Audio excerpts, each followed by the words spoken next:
Welcome to another edition of 40 Years of Hip Hop, where hip hop lives, where we review 1,000 songs over the span of 40 years from 1979 to 2009. And don't forget, we always review, always sucker free. It's always good reviews. Ron? Yeah. What's up, party people? What's up? And this is one of Ron's pick today. And guys, I would like to bring you from Newark, New Jersey, Lord of the Underground, with Mr. Funky, Do It All, and DJ Lord's Jazz with their big hit called Chief Rocka.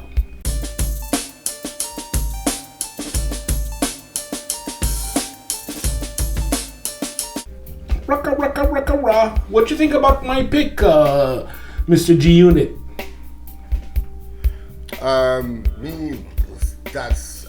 You can't go wrong with that song. That was a song I would have picked if it wasn't for Ron that was quicker than me. So Chief Rocka, we're getting ready for it. Before we dive into this review, this month we're giving away a limited edition Funko Pop Notorious B.I.G. figurine. All you have to do is subscribe, like, or leave a comment to have a chance to win. But just subscribe basically. Also, check out our premium apparel store that we have. A few t-shirts there with original artwork coming and more coming on our way. And it's all drawn by Mr. Ron, the premium artist designer. And you like cool artwork, but then check out our 40 Years of Hip Hop display. These are metallic posters that we just started. And like the teas, more coming on the way. Our first official collabo is with the 1804 brand. It's 1804 The Movement. And we're rocking their caps and beanies. And we have a few to draw for all to the people that subscribes to our posts. Okay, thank you. So guys, let's take it out with first Originality.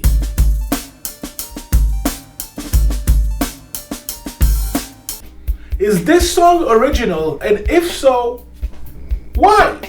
I'll tell you guys. See, it's all about context, okay? Now, in 2020, originality, does it matter?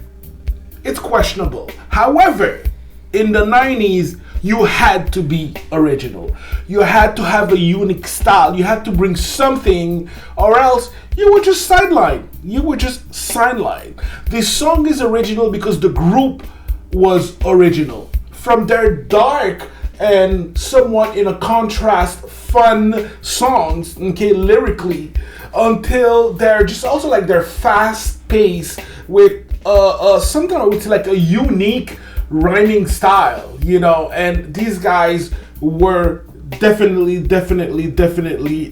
original.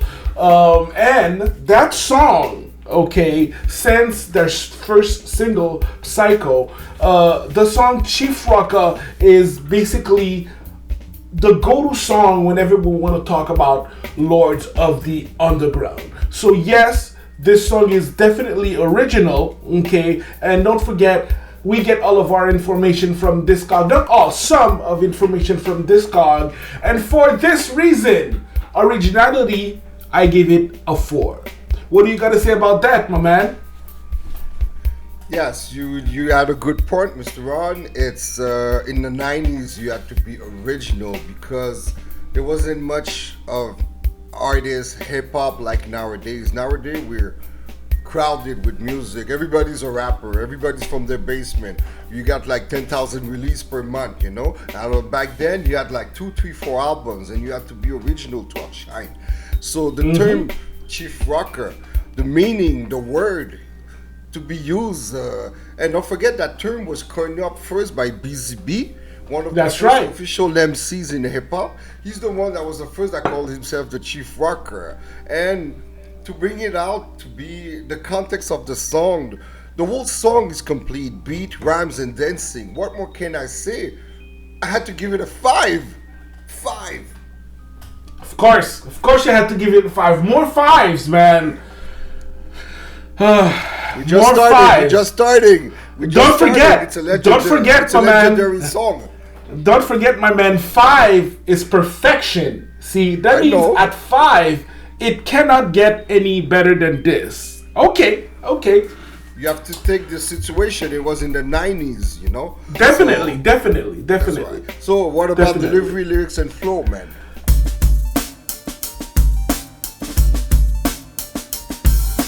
All right, delivery, lyrics, and flow. I sat down and I listened to the song over and over again, searching for some quotables. And for me, the whole song was a quotable, man. The whole song was a quotable. From the Nike Air Jordan, the shoe, it's gotta be the shoe. You know, that's huge. To what goes up must come down.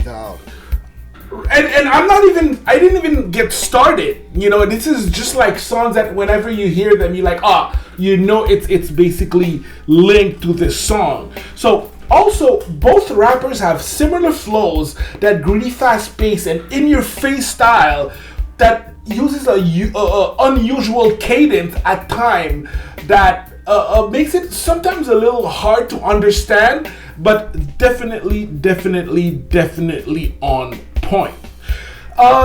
In that song, I also felt that Do It All's verse is a little more lyrical, okay, while Mr. Funky's verse has stronger punchlines. And that's what I like about this group. They always kind of like pass the baton to each other, okay? So great point for that. Like my man G Unit says, of course, the Chief Rocka BZB. The title song Chief Rocka is a metaphor for the head in charge. And then the second verse, the line, I'm the Chief Rocka, so I guess I'm in charge, just confirms that. Indeed. So, now, my quotable. My quotable was very strategic, okay, because like I told you guys, the whole song is a quotable. And I wanted to bring something to show like these guys are not like, they are good lyricists, and there's always like a double meaning to what they say. The quote that I chose, and after that I'm going to go and I'm going to dissect it line by line, is to the hip, to the hop, the hippie, the hip hop. Oh no, I don't want to go pop. I got too much soul, rhythm, and blues, R&B. Y'all see all that cool, but hip hop and rap, yeah, that's where my heart's at. Okay, so to the hip, the hop, the hippie, the hip hop. That's a clear line, kind of like just quoting Rapper's Delight. But after that, it says, "Oh no, I don't want to go pop." Even though Rapper's Delight is known as one of the first famous hip hop song, it was one of the famous hip hop pop song with a P. And Lord of the Underground clearly states, we don't want to go that route. But hip hop and rap, yeah, that's where my heart's at. Courtesy of Genius.com. What you got to say about that, G Unit? Oh, yeah. Their flow, interaction, it's the key point of the song. Really nice punchline and fast rapping. I love the makeup sound, like the boom shakalaka, the boogaloo, and like you mentioned, the hip to the hip hop. You know, it was Sugar Hill style kind of rap. That's the only flaw that I found.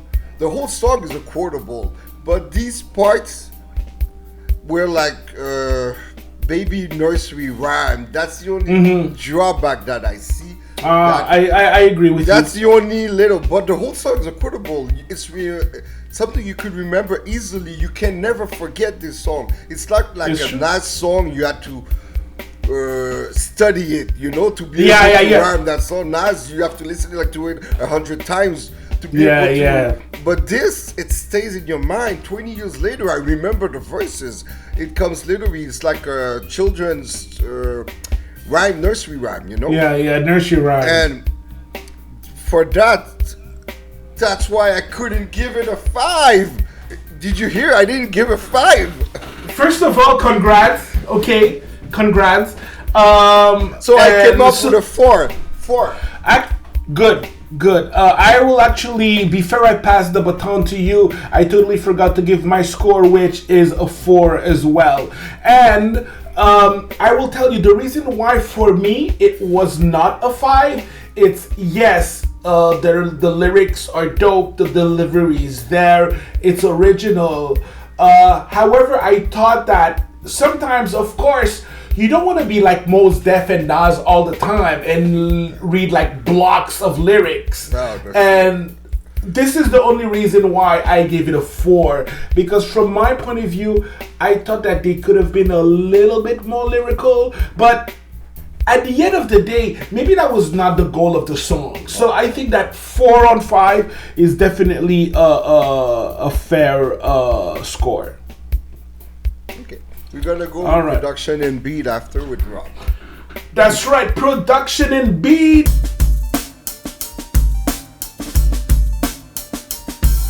All right, guys. Now for production and beat. So it starts with a bass line, doom, doom, doom, and a muted horn, okay, and the jazzy snare kicks, and then you hear K-Def talking with his hand, the one Chief Rocka, the one Chief Rocka. You cannot have an intro as such. It's so on point. It's so on point. Just at the beginning, you get hooked. You get hooked. One thing about the production, a genius, a legend actually worked on that beat. Mr. Marley Marl, who engineered the track, who in around 1993, Marley Marl was kind of like becoming irrelevant. Most of the Juice Crew had left Cold Chillin', and they were all on, solo careers. And to see Marley Marl come back with that, it was like a little, to the legends out there. Don't forget that Marley Marl was one of the originators. A little bit like the second wave. So you have like your early 80s, boom, boom, cat. Well, this and that, and I rock the mic and say, yeah. But Marley Marl brought another essence to hip hop. And it felt good to see him on the track. Also, for the heads out there, for the true heads, if you got the vinyl or the CD, you will see that Primo and Guru are credited as writers on that song. Well, actually, they had nothing to do with it. It's just that K-Def, what he did is he actually sampled the drum loop from Just to Get a Rep. So yeah, so they got like a little what's up publishing because of that, and it, yeah, exactly. But it was really cool because a sample was sampled by someone else and reused after. That was just really, really, really cool. So the song is 8 samples deep, 8. Okay, so I'm just gonna underline 3 of them, the 3 main one. You have Drum Ton Sound by Reggie Stepper. What is it? That's exactly where it's at. Amen, 1971 by John Coltrane. I love me some Coltrane, some Love Supreme. That's the horn. That's the horn. That's the horn. The Champ, 1968 by the Mohawks. Huge sample in hip hop. Huge sample. I did not have the chance to see how many times this song was sampled in hip hop, but it's sampled a lot, especially around that period. Also, the song was sampled 20 times. Okay, that is really, really good. Of course, the most recognizable is the hook from B.I.G.'s Machine Gun Funk. Okay, I rhyme with the funk. And for the young ones out there, Lords of the Underground did not sample Biggie, but Biggie sampled Lords of the Underground. Cause as I'm doing my research, I'm seeing these young cats saying, "Oh, yeah." No, okay, Lord of the Undergrounds did not sample Biggie. It's the other way around. Come on, guys, get your research right. Of course, all of that good stuff is courtesy of who sampled, at 40 Years of Hip Hop, this is where we get our information. So, my man, what you got to say about the production? Your score. Wait a minute. So, G-Unit, we've spoken a few times on perfect beats. You know, and my man Africa Bombadi is always looking for a perfect beat, and this one is a perfect beat. On that, I got 5 on it. No doubt, 5 varieties or not. I don't have the 5 varieties. I got 5 on it. Because this is a perfect beat, and I've listened to it many times, over and over again. The instrumental, and it's just dope. It's just classic, timeless, perfect beat. 5 on 5. I got 5 on it. What you got? Oh, he gave her 5. He must be infected by my 5 varieties. So, what can I say? It's the beat. It's gotta be the beat, you know? An immortal beat in the likes of It Takes Two by Rob Bates and DJ Easy Rock. This is a kind of beat that makes you move. Even if you're the most rugged, thuggish, you gotta bob your head, your feet. You cannot move. Even if you don't know hip hop, you gotta move your head. You're gonna be like, what is that? You know? And the instrumental on its own, it's a perfect song. You know? K-Def, the producer K-Def, that was his most achievable, notorious song. And did you know where K-Def comes from? Indeed. He was one half with Larry I have no idea. Yeah, he was one half with Larry O of Real Life. It was a duo from the underground, you know? And they had that song called Real Life Shit. That Real Life Shit, and they sampled Nas on that track. They sampled It Ain't Hard to Tell. So these guys, Real Life, go check it out. I forgot where they really were from, but they're from New York, you know? And as a producer, he's mostly known for his blues soul sampling style, because that he made famous because he was using the Akai MPC sampler sequencer, you know.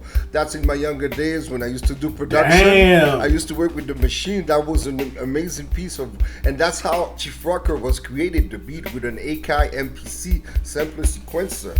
And in the mid-90s, Craftsmith hip-hop tool, that was the ultimate tool for producers in the mid-90s, you know. So what can I say? You're in his wing working with Marley Marl doing that track, and then he flew sky high. Perfect beat. I give it a 5. 5. I knew it. So let's get to, but it's well deserved. Get to Relevance.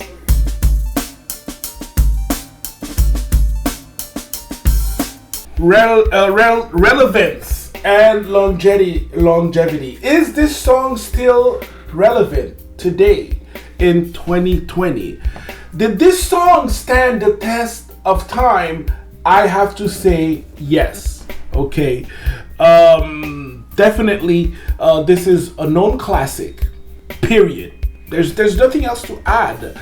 Furthermore, these guys are still active today, and they did a banger, like a straight up banger with Onyx called What's Up, produced by Germany's Snow Goats. And this song is hype, you know. And again, if you like Lords of the Undergrounds in the 90s, they kept that essence. It's definitely a dope song. And again, guys, I'm gonna put the link right up here, you know, so you can definitely check it out and check out the song.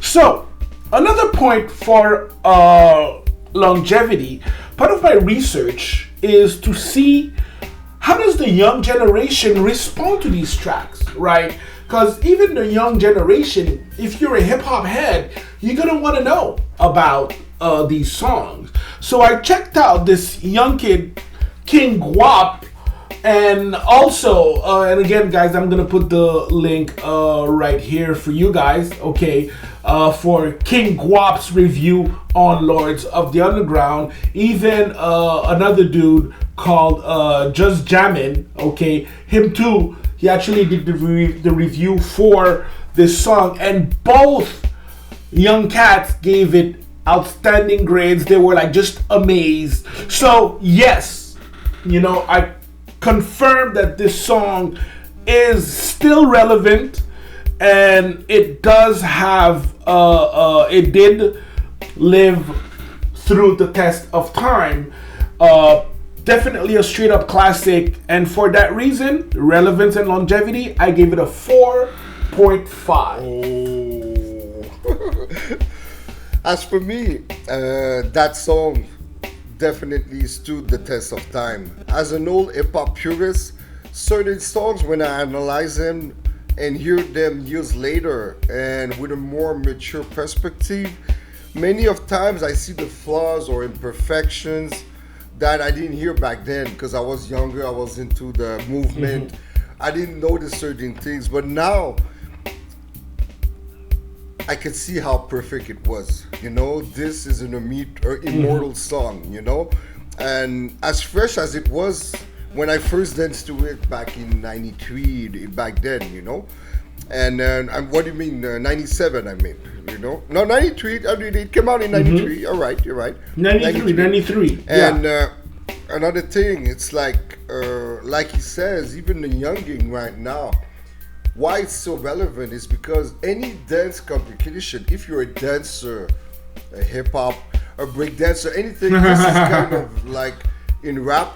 There's certain beats, if you cannot freestyle on them, you're not a rapper. In a certain instrumental. This is the one for the dancing. If you cannot do 2 or 3 moves on that beat, you're not a dancer, you know? This is the kind of relevance that it has. And for that, it will last forever and never, you know? The Lord Chief Rocka and the sound of that, everything, you know? And like Ron said earlier, it was sampled in over 20 songs. But did you know that it wasn't sampled only in hip-hop, in dance, electronic music mostly too? A lot of the people that sampled it was in dance and electronic. So even if you see a song, a hip-hop song has been sampled in another genre of music, that means how powerful and relevant it was. And for that reason, I have to give it 5. I'm not surprised. Once again, Mr. G is back with a bad case of the fibroiditis. Okay. I'm not surprised. You better be careful, my man. Because they'll take you. They're going to think you have COVID. You know, you're going to be in quarantine for like 14 days. Better careful, like, bring up those fives, man. Let's get to Impact.